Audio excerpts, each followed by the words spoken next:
Students अब देखिए 26th example. क्या स्टेटमेंट है आपके पास? Divide this amount into three parts such that their amount at 5% compound interest in 2, 3, 4 years may be equal। तो देखो आपको क्या करना है, इस अमाउंट को 3 पार्ट्स में डिवाइड करना है। तो हम कैसे डिवाइड करेंगे? देखो अगर 2 पार्ट तो दे रखे होते तो हम क्या करते, एक पार्ट को x मान लेते तो दूसरा कितना बच जाता आपका, इसमें से x को सब्ट्रैक्ट कर देते तो वो दूसरा पार्ट बच जाता। लेकिन अब इसमें क्या है, आपके पास 3 पार्ट्स में डिवाइड करना है, तो हम ये तो कर नहीं सकते इसमें कि उसको उसमें से सब्ट्रैक्ट कर दो तो वो बच जाएगा। तो इसके लिए हम क्या मान के चलेंगे कि हमने मान लिया कि इस अमाउंट को, जो आपका ये सम है 6305, इसको हमने डिवाइड कर दिया एक्स वाई और जेड पार्ट में। ठीक है, एक्स वाई जेड पार्ट में डिवाइड कर दिया। फिर देखो इन पार्ट के ऊपर जो आपका अमाउंट आएगा, रेट कितनी दे रखी है आपके पास? रेट है आपके पास 5%। एक्स पार्ट के लिए टाइम कितना है 2 ईयर, वाई पार्ट के लिए टाइम कितना है 3 ईयर, जेड पार्ट के लिए टाइम कितना है आपके पास 4 ईयर। तो आप क्या करोगे, इस पार्ट के ऊपर 5% रेट से 2 ईयर में जो अमाउंट आएगा वो आपका किसके इक्वल होगा? जो वाई पार्ट के ऊपर 3 ईयर्स में 5% रेट के इक्वल आएगा। और जेड का अमाउंट 5% रेट से 4 ईयर में जो भी अमाउंट आएगा वो तीनों आपस में क्या होंगे? इक्वल होंगे। तो हम क्या फाइंड आउट करेंगे? हम फाइंड आउट करेंगे, क्या फाइंड आउट करेंगे? इसका अमाउंट फाइंड आउट करेंगे। ठीक है, तो देखो कैसे फाइंड आउट करोगे। सबसे पहले कंसीडर करेंगे फर्स्ट पार्ट को। फर्स्ट पार्ट के लिए प्रिंसिपल कितना है आपके पास? एक्स प्रिंसिपल है। रेट कितनी है आपके पास? 5%। टाइम कितना है आपके पास? 2 ईयर। ठीक है, तो जो अमाउंट आएगा वो कितना आ जाएगा आपका? Principal into 1 plus rate by 100, power कितनी आ जाएगी? टाइम। ठीक है, दूसरा आपके पास क्या है? सेकंड पार्ट के लिए, सेकंड पार्ट के लिए जो प्रिंसिपल है वो कितना है आपके पास? y, यानी कि प्रिंसिपल आपके पास y, रेट कितनी है आपके पास? 5%, टाइम कितना है आपके पास? 3 ईयर्स।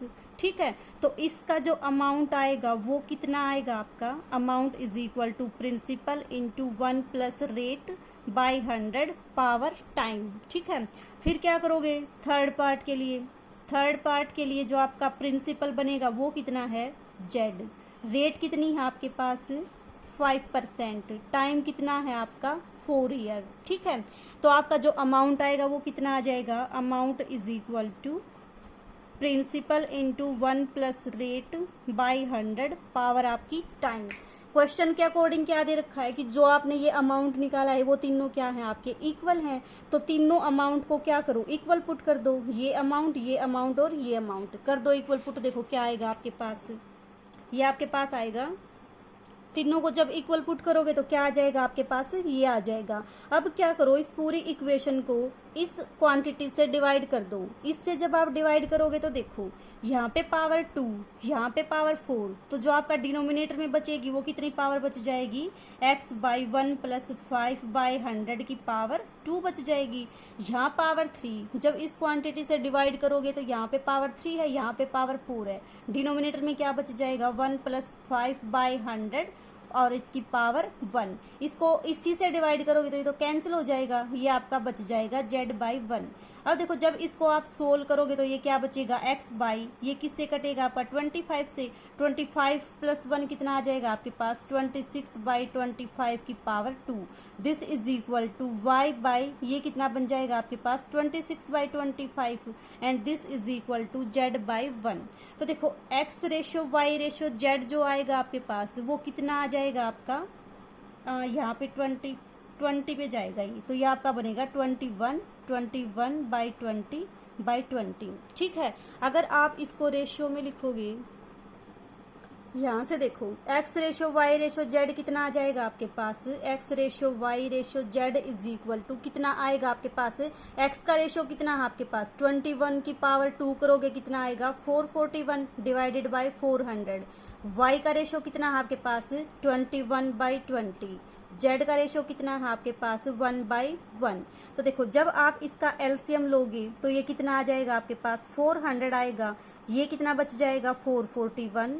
रेशियो ये कितना जाएगा आपके पास? ये आपका आएगा 420 और ये कितना आ जाएगा आपके पास 400। तो ये आपके पास एक्स वाई जेड का रेशियो आ गया। ठीक है, अब देखो आपके पास एक्स पार्ट, वाई पार्ट और जेड पार्ट का रेशियो आ गया। अगर आपको X Y Z part exactly निकालना होता है तो आपके पास क्या करते हो, इस रेशियो का क्या करोगे, सम करोगे। ठीक है, सम कितना आएगा, इसका मान लो हमने सम कर दिया तो इसका सम आएगा आपके पास, डायरेक्ट लिखती हूँ 1261 आएगा।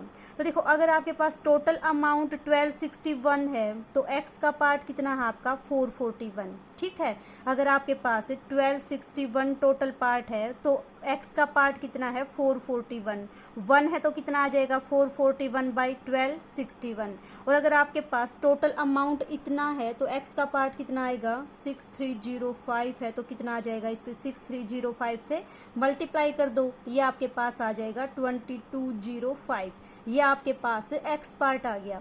सिमिलरली वाई पार्ट निकालना हो तो क्या करोगे कि अगर आपके पास वाई का पार्ट 420 है तो टोटल अमाउंट कितना है आपके पास, ये मीन्स टोटल अमाउंट ये है तो वाई का पार्ट ये, तो और अगर आपका टोटल अमाउंट ये है तो वाई का पार्ट कितना आ जाएगा, बिल्कुल इसी तरह से निकालोगे और ऐसे ही जेड का निकालोगे। ठीक है, तो ये था आपका क्वेश्चन नंबर 26।